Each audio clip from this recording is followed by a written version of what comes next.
best revenge is a life well lived. If you really want to get back at other people, figure out how to be happy. It's the most radical thing you can do. It's the best booyah. It's the best in your face, you know, it's the best. I know that sounds kind of funny, but how do I describe it?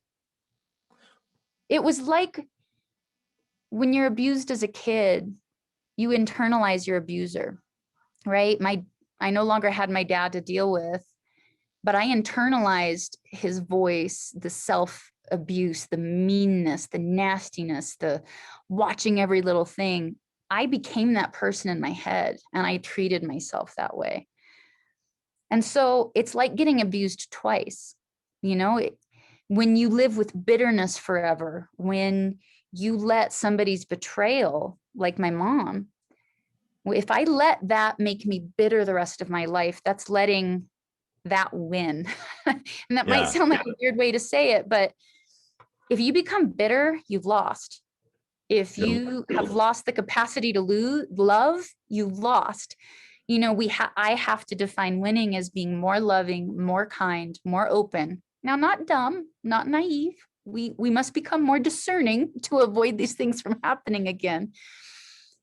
But I have to become a more exceptional person for all this to make sense. I kind of don't know how to, it makes forgiving easier.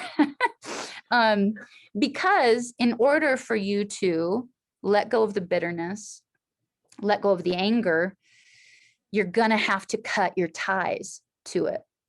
And what a grudge does, right? The opposite of forgiveness is a grudge or a resentment. What that does is pretend it's a balloon, and pretend my mom betraying me is a balloon. It's a red balloon.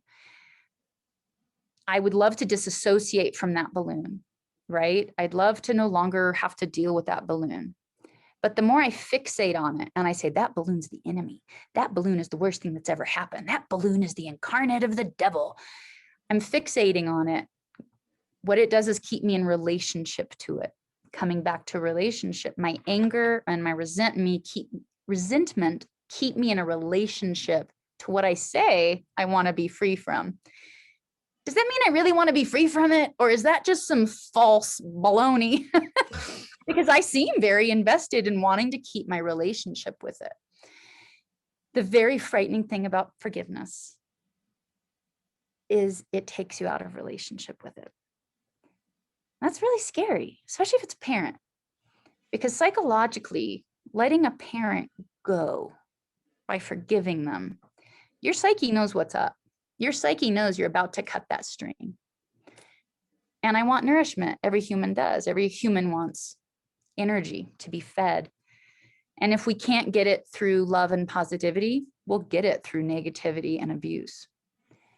And so when you cut that, you're cutting your relationship to it. That's why most people don't want to forgive. Because if you forgive the person that hurt your child, you're left no longer being able to fixate on this bad thing. You don't have to deal with your feelings. You don't have to deal with everything you're going through.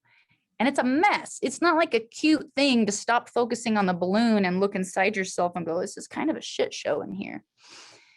But it's the first step to being able to deal with the shit show so that you can then let go of the anger and those things, so that you can then go on to saying, what kind of person do I want to become? So I call forgiveness the needle that knows how to mend. It's repurposing that thread that connected you to something hurtful and using it to start sewing up your own little wounds.